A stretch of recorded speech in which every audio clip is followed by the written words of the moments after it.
సత్యసాయి వాహినులు మానవాళి ఉద్ధరణకై సాయి భగవానుని దివ్య హస్తాల నుండి జాలువారిన ఆధ్యాత్మిక సాహితీ సౌరభాలు.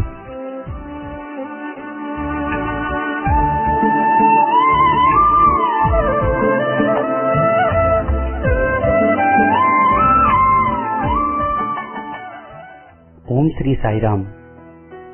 1958 మహాశివరాత్రి పర్వదినం నాడు భక్తుల ప్రార్థన మేరకు స్వామి స్వయంగా పేరునిస్తూ సనాతన సారథి అనే మాసపత్రికను ప్రారంభించారు. సత్యసాయి భగవానుడే స్వయంగా ప్రేమవాహిని, ధర్మవాహిని, జ్ఞానవాహిని ఇలా 15 వాహినుల పేరిట 26 ఏళ్ల పాటు ప్రతి మాసం వ్యాసాలను సనాతన సారథికి అనుగ్రహించారు. సాయి తత్వబోధ, సాయి ప్రేమ సారం ఈ 15 వాహినులలో నిక్షిప్తమై ఉంది. ఆ వాహినుల పరంపరలోని ఇప్పుడు మీరు వినబోయేది భాగవత వాహినిలోంచి ఒక భాగం.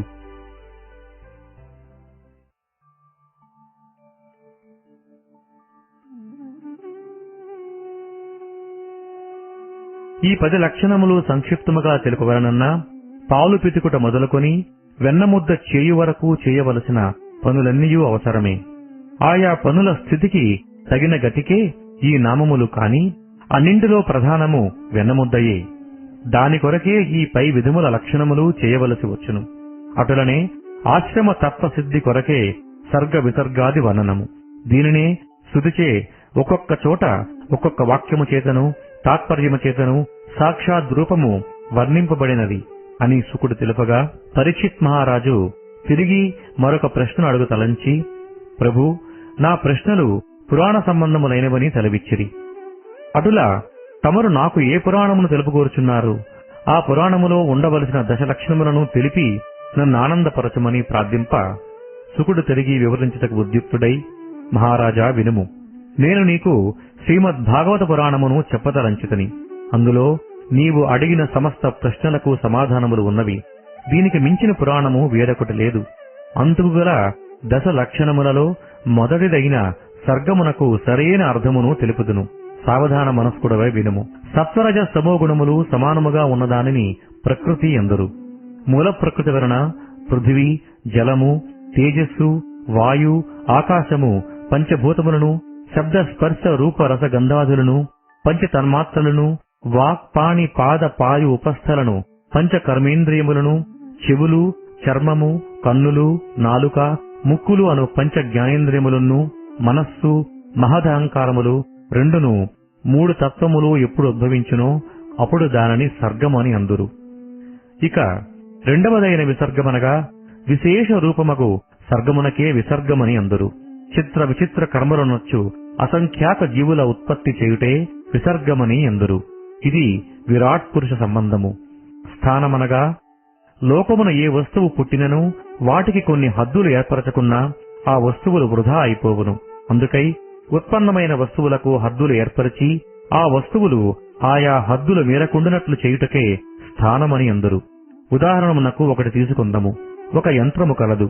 దానికి తాళము త్రిప్పినా నడవగలదు. కాని దానిని హద్దులో నడిపిననే అది అదుపులో నడవగలదు. లేకున్నా ఇష్టమొచ్చినట్లు పోయి ప్రమాదమునకు గురియగును. ఇట్టి అదుపునే స్థానమని అందురు.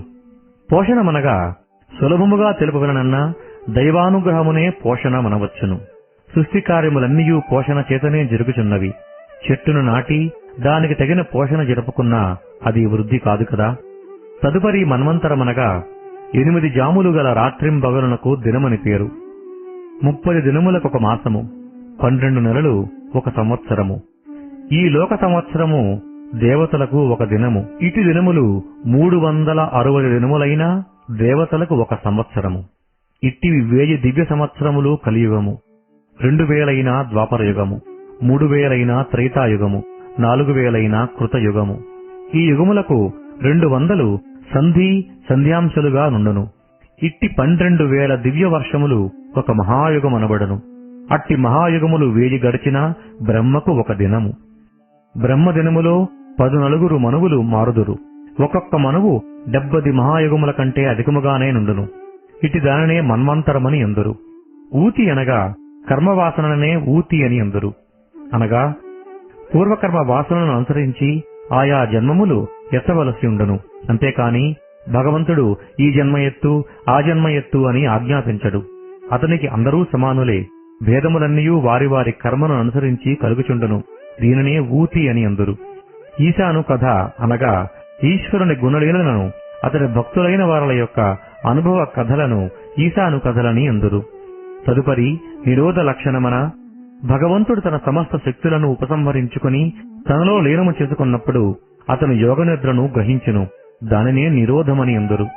ముక్తి అనగా అజ్ఞానముచే బంధింపబడిన జీవుని బంధ విమోచనము గావించుటే ముక్తి అని అందురు. అనగా అనాత్మభావమును వీడి ఆత్మభావమునందు నిలుచుటే ముక్తి. ఆశ్రమమున ముక్తి కూడా ఒకానొకని ఆశ్రయించి ఉండవలను కదా. ఆశ్రయము లేక ఏదియూ నిలువజాలదు. విశ్వమునకంతటికీ పరమాత్మయే ఆశ్రయము. చరాచర ప్రపంచం ఎవరి వలన పుట్టి పెరిగి నశించుచున్నదో అట్టి పరమాత్మయే ముక్తికి ఆశ్రయము కాన ఆశ్రయమన పరమాత్మయే. ఆది భౌతిక ఆది దైవిక ఆధ్యాత్మికములను ఎవడు తెలుసుకొనుచున్నాడో అట్టి ఆత్మను సమస్తమునకు ఆశ్రయమని తెలియవలెను. ఈ విషయము వినగనే పరీక్షిత్ మహారాజు, ప్రభు, ఆధ్యాత్మిక ఆది దైవిక ఆది భౌతికములు అననేమో తెలియచెప్పుము. పరీక్షిత్ అడిగిన ఈ ప్రశ్నకు శుకుడు ఆనందముతో తిరిగి వాటిని గురించి చెప్పుటకు సిద్ధమై, మహారాజా, నేను ఒక పదార్థము చూచుచున్నాను. ఆ పదార్థము ఆదిభూతము. అయితే చూచిన దేదనే నీవు తలంచుచున్నావు.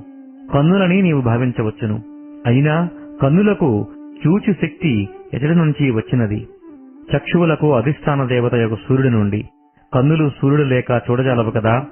చీకటిలో సూర్యప్రకాశం ఉండదు కనుక కన్నులు చూడజాలవు. కావున కన్నులకు అధిదేవత సూర్యుడు. చక్షురాది ఇంద్రియములకు సాక్షియగు జీవుడే ఆధ్యాత్మ పురుషుడు.